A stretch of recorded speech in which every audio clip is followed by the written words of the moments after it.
Morning बच्चों, आप सभी का स्वागत है आपके अपने YouTube चैनल GSS एजुकेशन में।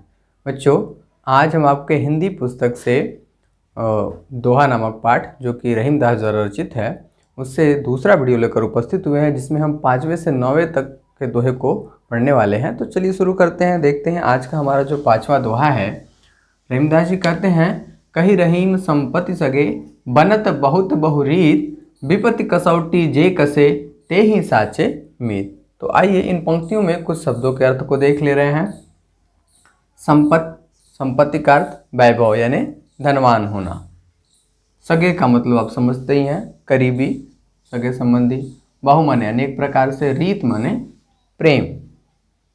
विपत्ति आप समझते ही हैं, कसौटी यानी विपत्ति के समय खरा उतरना, जो विपत्ति के समय साथ दे। विपत्ति कसौटी का अर्थ है ये विपत्ति के समय साथ देने वाला। ते ही माने वह, साचे माने सच्चा, मीत माने मित्र या दोस्त। ये रहा इन पंक्तियों में कुछ शब्दों के अर्थ। अब देखते हैं संदर्भ। इन पंक्तियों में संदर्भ क्या है, पिछले वीडियो में मैंने बताया था, फिर से देख लेते हैं। प्रस्तुत पद्य हमारी पाठ्य पुस्तक हिंदी काव्य में संकलित एवं रहीम दास द्वारा रचित दोहा शीर्षक से अवतरित है। आप यहाँ पे देख रहे हैं कि मैंने पुस्तक का नाम और कवि का नाम और शीर्षक का नाम काले मार्कर से लिखा है। इस तरह से आप भी लिखेंगे। प्रसंग आप देख रहे हैं, प्रस्तुत दोहे में कवि ने सच्चे मित्र की पहचान बताई है। यानी इस पंक्तियों का जो प्रसंग है, जो भाव है, वो यही है कि मित्र की पहचान होती कैसे है, किस समय में होती है, सच्चा मित्र कौन होता है। तो ये है प्रसंग। व्याख्या अभी मैं आपको बताऊंगा, आप उसे सुनेंगे और अपने सरल भाषा में लिखने का प्रयास करेंगे। अब काव्य सौंदर्य देखते हैं, यानी इन पंक्तियों में किस प्रकार की सुंदरता है जो कि रस, छंद, अलंकार, भाषा शैली के रूप में हमें देखने को मिलती है। तो आइए देखते हैं। रस हमारा यहाँ पे शांत रस है। छंद आपका दोहा छंद, पूरे पाठ में ही दोहा छंद है। अलंकार यहाँ पे अनुप्रास अलंकार। आप यहाँ पे देख सकते हैं ब ब ब ब ब वर्णों की पुनरावृत्ति, तो यहाँ पे अनुप्रास अलंकार। स वर्णों की पुनरावृत्ति, तो यहाँ पे अनुप्रास अलंकार। ये रहा हमारा अलंकार। भाषा ब्रजभाषा, इस पाठ में रहीम दास जी ने ब्रजभाषा का प्रयोग किया है। शैली आपकी मुक्तक शैली है और गुण यहाँ पे प्रसाद है। तो ये रहा काव्य सौंदर्य। अब हम देखते हैं इन पंक्तियों क्या कर रहे रहीम दास जी। कही रहीम संपत्ति सगे, बनत बहुत बहुरीत, विपत्ति कसौटी जे कसे, ते ही साचे मीत। आपने अनुभव किया होगा कि इन पंक्तियों के अर्थ को बताने के पहले मैं एक छोटी सी दो बातें आपसे कहूँगा। आपने अनुभव किया होगा जीवन में कि व्यक्ति जब गरीब होता है, जब वो निर्धन होता है, जब वो बेसहारा होता है, तो लोग उसके करीब आने से कतराते हैं, मतलब डरते हैं। कोई उसका सगा नहीं बनना चाहता है, उन्हें डर लगता है उससे। लेकिन जैसे ही वो व्यक्ति धीरे धीरे धनवान होने लगता है, समृद्धशाली होने लगता है, उसके पास पैसे आने लगते हैं, तो तरह तरह के लोग, अनेक प्रकार के लोग उसके साथ जुड़ने लगते हैं। लोग उसके सगे संबंधी बनने लगते हैं। तो ऐसा आपने देखा होगा अपने जीवन में। वही बातें यहाँ पे रहीम दास जी ने लिखी है कि कही रहीम संपत्ति सगे, यानी व्यक्ति के वैभव के समय, यानी समृद्धशाली होने के समय, जब व्यक्ति समृद्धशाली होता है या रहता है, उस समय अनेक लोग अनेक प्रकार से, तरह तरह के लोग अनेक प्रकार से उसके बहुरीत यानी उससे प्रेम करने लगते हैं या उसके सगे बन जाते हैं, संबंधी बन जाते हैं, उसके करीबी बनने का प्रयास करते हैं। लेकिन विपत्ति कसौटी जे कसे, ते ही साचे मीत। रहीम दास जी कह रहे हैं कि विपत्ति के समय, दुख के समय, आवश्यकता के समय जो व्यक्ति हमारे साथ खड़ा हो, जो व्यक्ति हमारा साथ दे, वही व्यक्ति हमारा सच्चा मित्र होता है। यानी यहाँ पे उन्होंने सच्चे मित्र की पहचान इसी रूप में बताई है कि जो हमारे विपत्ति के समय, आपने एक पंक्ति सुनी होगी तुलसीदास द्वारा रचित, धीरज धर्म मित्र अरु नारी, आपत काल परखियों चारी। धीरज यानी धैर्य, धर्म धर्म, मित्र मित्र, मित्र का मतलब दोस्त, और नारी, इन चारों की जो पहचान होती है वो विपत्ति के समय ही होती है। यानी विपत्ति के समय जो आपकी नारी है, आपसे कितना प्रेम करती है, कितना आपको मानती है, वो विपत्ति के समय पता चलता है। आपका मित्र कितने आपके साथ खड़ा रहता है, वो भी विपत्ति के समय ही पता चलता है। और आपके अंदर कितना धैर्य है और कितना धर्म है आपका, आप कब तक अपने धर्म के मार्ग पर डिगा रहते हैं, इसकी वास्तविक पहचान विपत्ति के समय ही होती है। तो तुलसीदास जी ने अपने पंक्तियों में ये बात कही है। वही बात यहाँ रहीम दास जी कह रहे हैं कि विपत्ति के समय जो हमारा साथ दे, जो हमारे साथ स्तंभ की तरह खड़ा रहे, वही व्यक्ति हमारा सच्चा मित्र है। तो ये रहा हमारे इस 5वें पंक्तियों का भाव। इसे आप अपने सरल भाषा में लिखने का प्रयास करेंगे। एक बार फिर से मैं दोहरा दे रहा हूँ कि रहीमदास जी कहते हैं कि हमारे वैभवशाली होने के समय, समृद्धशाली होने के समय अनेक प्रकार से लोग हमारे बहुत तरह तरह के मित्र बन जाते हैं, संबंधी बन जाते हैं, परंतु जब हम विपत्ति के समय होते हैं उस समय जो व्यक्ति हमारा साथ दे वही व्यक्ति वास्तविक हमारा मित्र होता है, सच्चा मित्र होता है। यह है 5वें पंक्तियों का भाव। अब हम कह रहे रहीमदास जी, जाल परे जल जात बही तज मीनन को मोह, रहीमन मछरी नीर को तऊ न छाड़त छो। आइए इन पंक्तियों में कुछ शब्द के अर्थों को देख लेते हैं। जाल का अर्थ समझते ही हैं, जो पानी में डाला जाता है जिससे मछली पकड़ने का काम किया जाता है, जिसको इंग्लिश में नेट कहा जाता है। और बही का अर्थ बहना से है। तज माने छोड़कर, मीनन यानी मछली, मोह मतलब आप समझते ही हैं मोह, नीर अर्थात पानी, तव माने फिर भी, छाड़त माने छोड़ना, छोह माने वियोग। तो आइए देखते हैं इन पंक्तियों में। संदर्भ आपका वही है। प्रसंग क्या है यहाँ पे? प्रस्तुत दोहे में कवि ने मछली को सच्चे प्रेम का आदर्श बताया है। यानी मछली जो होती है वास्तव में प्रेम करने का आदर्श रूप होती है। यानी ये दर्शाया गया है कि कौन सच्चा प्रेमी है, तो यहाँ पे मछली को बताया गया सच्चा प्रेमी है। किस प्रकार से हम व्याख्या के दौरान देखेंगे। तो यहाँ पे मछली को सच्चे प्रेम का आदर्श बताया है। अब काव्य व्याख्या भी हम आपको बताते हैं। काव्य सौंदर्य आप वही देख रहे हैं, सब कुछ वही है। रसायन, छंद, दोहा, अलंकार, अनुप्रास, जो की पुनरावृत्ति, तो यहाँ पे आपको अनुप्रास अलंकार देखने को मिलेगा। भाषा ब्रज भाषा, शैली मुक्तक है। आइए हम इसकी व्याख्या को देखते हैं। यहाँ पे क्या कह रहे हैं रहीमदास जी? रहीमदास जी कह रहे हैं, जाल परे जल जात बही तज मीनन को मोह। आपने देखा होगा कि जब मछुआरा नदी में जाल फेंकता है तो पानी जो होता है वो जाल से बाहर बह जाता है, वो रुकता नहीं है। तज मीनन को मोह, तज माने छोड़कर, मीनन माने मछली के मोह को छोड़कर पानी आगे बढ़ जाती है। परंतु मछली क्या है? रहीमदास जी कहते हैं रहीमन मछली नीर को। रहीमदास जी कह रहे हैं कि मछली जो है नीर के वियोग में, पानी के वियोग में शरीर त्याग देती है अपनी। यानी वो पानी से इतना प्रेम करती है, जल से इतना प्रेम करती है मछली कि उसके वियोग में तड़प तड़प करके अपने शरीर का त्याग कर देती है। तो ये है मछली का वास्तविक प्रेम जल से। तो यहाँ पे सच्चे प्रेम को यहाँ पे रहीमदास जी ने मछली को आदर्श के रूप में दिखाकर बताया है। फिर से एक बार देख लेते हैं कि रहीमदास जी कहते हैं कि जब जल में जाल डाला जाता है तो जल जो है मछली के मोह को त्याग करके, मछली के प्रेम को त्याग करके आगे की तरफ बढ़ जाता है, यानी आगे बह जाता है। परंतु मछली जल से इतना प्रेम करती है कि उसके प्रेम के वियोग में, मछली जल के प्रेम के वियोग में तड़प तड़प कर अपने शरीर का परित्याग कर देती है। तो यहाँ पे 6वें दोहे का ये रहा व्याख्या। अब हम देखते हैं 7। दीन सबन को लखत है, दीन नहीं लखै न कोय, जो रहीम दीन नहीं लखै, दीन बंधु सम होय। दीन का अर्थ यहाँ पे आप समझ रहे हैं गरीब, निर्धन, दुखिया, दीन का अर्थ होता है। सबन यानी सभी लोग, लखत माने देखना, देखना का मतलब आशा करना, उम्मीद करना। तो यहाँ पे हो गया दीन बंधु। दीन बंधु का अर्थ होता है परमात्मा या ईश्वर। सम का अर्थ समान। अब इन पंक्तियों में आपने कुछ शब्दों के अर्थ को देखा। आप नीचे देखेंगे संदर्भ, संदर्भ पूर्वत ही है। प्रसंग, इस दोहे में प्रसंग क्या है?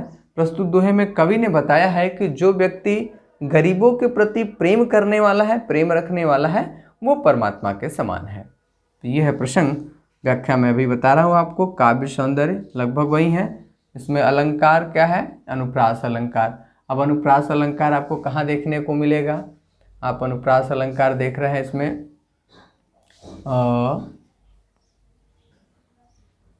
दीन दीन दीन दीन, द का पुनरावृत्ति हो रहा है, तो यहाँ पे अनुप्रास अलंकार आपको देखने को मिलेगा। अब हम बढ़ते हैं व्याख्या की तरफ। व्याख्या में क्या कह रहे हैं रहीमदास जी? कह रहे हैं दीन सबन को लखत है, दीन ही लखै न कोय। यानी जो गरीब होता है, निर्धन होता है, वो सबकी तरफ मतलब अपने से गरीब अमीर लोगों की तरफ, धनवान लोगों की तरफ एक आशा से, एक उम्मीद से देखता है कि लोग हमारी मदद करेंगे, सहायता करेंगे। और एक बात और होती है कि ज़रूरत पड़ने पे वो गरीब अमीर लोगों का मदद भी करता है, नहीं कुछ तो शारीरिक रूप से। आपने देखा होगा, तो वही बात यहाँ पे कहा जा रहा है कि दीन सबन को लखत है, दीन ही लखै न कोई। यानी जो निर्धन है, गरीब है, वो अपने से धनवान की तरफ या लोगों की तरफ एक आशा की नज़रों से, एक उम्मीद की नज़रों से लोगों की तरफ देखता है, यानी एक उम्मीद करता है लोगों से, और ज़रूरत पड़ने पर लोगों को सहयोग भी करता है। परंतु उस दीन को देखने वाला कोई नहीं, दीन ही लखै न कोई, यानी उस गरीब की तरफ ध्यान देने वाला कोई नहीं है, उसके बारे में सोचने वाला कोई नहीं है। कोई ये नहीं सोचता है कि हम उसकी सहायता करें। लोग उसकी उपेक्षा करते हैं, लोग जो है गरीबों की उपेक्षा करते हैं, उसके तरफ सोचते ही नहीं, उसके प्रति प्रेम ही नहीं रखते हैं। तो वही बात निचली पंक्ति में रहीमदास जी कह रहे हैं कि जो रहीम दीन ही लखै दीन बंधु सम होए। यदि कोई व्यक्ति जो कि गरीबों से प्रेम करता है, उनके प्रति प्रेम का भाव रखता है, वो व्यक्ति परमात्मा के समान दीन बंधु सम होए, यानी दुखियों के लिए परमात्मा के समान होता है। तो ये रहा हमारे 7वें दोहे का व्याख्या। आप इसे अपने सरल शब्दों में नोट करेंगे। अब हम देखते हैं 8वां दोहा। 8वां दोहा है, प्रीतम छवि नयनन बसे, पर छवि कहाँ समाए, भरी सराय रहीम लखी, पथिक आप फिर जाए। अब इन पंक्तियों में कुछ शब्दों के अर्थ को देखते हैं। यहाँ प्रीतम का अर्थ परमात्मा के स्वरूप से है। छवि का मतलब आप समझते हैं स्वरूप या सुंदरता। नयन मने नेत्रों में। समाय का अर्थ समझते ही हैं, समाना। सराय, सराय का अर्थ होता है यात्रियों को ठहरने के लिए सार्वजनिक स्थल। आप शहरों में गए होंगे तो देखे होंगे, शहरों में बनाया जाता है।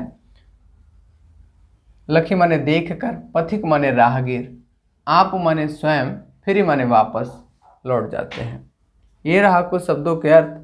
संदर्भ आप देख रहे हैं पूर्ववर्ती है। प्रसंग क्या है? प्रस्तुत दोहे में कवि ने ईश्वर के प्रति अपने प्रेम की प्रगाढ़ता पे, अनन्यता पे प्रकाश डाला है। यानी उन्होंने बताया है कि यदि ईश्वर के प्रति प्रेम हो जाए तो दुनिया के सारे प्रेम समाप्त हो जाते हैं, जो भी सांसारिक प्रेम है वो सब समाप्त हो जाते हैं।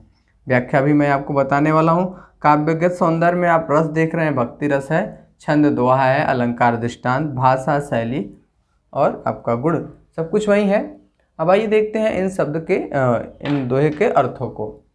क्या कह रहे रहीमदास जी? प्रीतम छवि नयनन बसे, यानी जब मेरे नेत्रों में परमात्मा की छवि, परमात्मा का सौंदर्यता का निवास हो जाए, समा जाए, तो पर छवि कहाँ समाए, यानी फिर उस मन में, उस आँखों में किसी अन्य की छवि, किसी अन्य की सुंदरता समाने वाली नहीं है। कहने का आशय ये है कि यदि जब हमें ईश्वर से प्रेम हो जाए तो संसार के प्रेम से हमें मुक्ति मिल जाती है। यानी संसार के सारे जो सांसारिक प्रेम है उससे हम मुक्त हो जाते हैं। केवल और केवल ईश्वर की भक्ति, ईश्वर का आराधना ही हमारे हृदय में निवास करता है। तो ये उसका भाव है। आप उसको रिलेट कर रहे हैं दूसरे पंक्तियों से, कह रहे हैं जिस प्रकार की भरी सराय रहीम लखी, पथिक आप फिर जाए, यानी एक सराय है जो कि लोगों से भरा पड़ा हुआ है। भरी सराय, भरे हुए सराय में रहीम लखी, रहीमदास जी कह रहे हैं कि भरे हुए सराय को देख करके राहगीर अपने आप लौट जाता है, वहाँ रहने का प्रयास नहीं करता है। कहने का आशय है कि कोई कमरा है, उस कमरे में अगर ढेर सारे लोग भरे हुए हैं, पूरा कमरा भरा हुआ लोगों से खचाखच, तो आप उस कमरे में जाने का प्रयास नहीं करेंगे, आप वहाँ से वापस लौट जाएंगे। वही चीज़ यहाँ पे लिखा है कि भरी सराय, रहीमदास जी कह रहे हैं कि भरे हुए सराय को देख करके राहगीर उससे वहाँ से वापस चला जाता है, उस सराय में जाने का प्रयास नहीं करता है। ठीक उसी प्रकार से जब मेरे हृदय में, मेरे नेत्रों में मेरे प्रीतम का अर्थात परमात्मा का निवास हो गया है, उनकी छवि समा गई है, तो संसार के अन्य किसी भी तरह की सुंदरता का छवि हमारे नेत्रों में समाने वाली नहीं है। ये रहा हमारे 8वें दोहे का व्याख्या। अब हम देखते हैं 9वां। और आज जी रहीमन धागा प्रेम का, मत तोरे चटकाए, टूटे से फिर ना जुरे, जुरे गांठ पर जाए। अब इनमें प्रेम रूपी धागा की बात हो रही है, यानी जो प्रेम है उसको धागा के समान बताया गया। तो प्रेम रूपी धागा, तोरे माने तोड़ना, चटकाए माने चटका कर या खींच कर, फिर माने दोबारा, जुड़े अर्थात जुड़ना, गांठ का अर्थ आप जानते ही हैं। यह है कुछ शब्दों के अर्थ। संदर्भ पुनः वही है, प्रसंग यहाँ पे है, प्रस्तुत दोहे में कवि ने बताया है कि प्रेम संबंधों को कभी भी हमें तोड़ना नहीं चाहिए, यानी हमारे जो प्रेम संबंध है लोगों से उसे हमें बना के रखना चाहिए, कभी भी तोड़ने का प्रयास नहीं करना चाहिए, मतलब एक दूसरे से कभी भी प्रेम विच्छेद नहीं करना चाहिए। काव्य सौंदर्य में रस यहाँ पे शांत रस है, छंद दोहा छंद, अलंकार रूपक अलंकार कहाँ पे है? प्रेम रूपी धागा में। प्रेम रूपी धागा में आपको रूपक अलंकार देखने को मिलेगा। भाषा शैली और गुण आपका वही है। अब आइए देखते हैं इन पंक्तियों में व्याख्या क्या है। रहीमदास जी कह रहे हैं कि हमें प्रेम रूपी धागे को कभी भी खींचकर चटकाकर मतलब खींचकर नहीं तोड़ना चाहिए। क्यों? क्योंकि टूटे से फिर ना जुड़े गांठ पड़ जाए। आपने देखा होगा कि एक बार अगर आप धागा तोड़ दें, किसी भी धागे को तोड़ दें, तो जब वो टूट जाता है तो दोबारा जुड़ नहीं सकता है। यदि हम उसको जोड़ें तो उसमें गांठ पड़ जाता है। किसी भी टूटे हुए धागे को यदि हम जोड़ेंगे तो उसमें गांठ पड़ जाता है। ठीक उसी प्रकार से एक बार जब हम प्रेम विच्छेद कर लेते हैं, प्रेम संबंधों को तोड़ लेते हैं, आपस में दुर्व्यवहार कर लेते हैं, तो दोबारा कभी भी हमें एक दूसरे से उस तरह का प्रेम मिलता नहीं है। यानी हमें ये ज्ञात होता है कि उस व्यक्ति के साथ हमारा इस तरह का व्यवहार था, दुर्व्यवहार था, तो वो चीज़ें ताज़ा हो जाती है, याद आ जाती है। जो हमारे साथ लड़ाई झगड़ा या दुर्व्यवहार हुआ होता है वो याद आ जाती है। फिर से जो पुराना प्रेम था वो नहीं बन पाता है, क्योंकि आपने देखा उदाहरण कि धागा को दोबारा जोड़ने पर, बांधने पर गांठ पड़ जाता है, पुनः पिछले वाले रूप में वो नहीं आ पाता है। तो यही बात यहाँ पर रहीमदास जी कर रहे हैं कि रही मन धागा प्रेम का मत तोड़े चटकाए, तोड़े से फिर ना जुटे गांठ पड़ जाए। रहीमदास जी कह रहे हैं कि हमें प्रेम रूपी धागे को कभी तोड़ना नहीं चाहिए। क्यों? क्योंकि उसको दोबारा टूटे से फिर ना जुटे। एक बार प्रेम रूपी संबंध टूट जाता है तो वो फिर नहीं जुड़ता है, अगर जुड़ता भी है तो उसमें गांठ पड़ जाता है। कहने का आशय यह है कि उसमें बुराई या एक दूसरे के प्रति संदेह की भावना बनी रहती है। तो ये बात जो है रहीमदास जी नवे दोहे में कह रहे हैं। अब अगले वीडियो में हम बाकी के जितने भी दोहे हैं उसको लेकर के आएंगे। तब तक आप इसे नोट करें, पढ़ते रहें। धन्यवाद।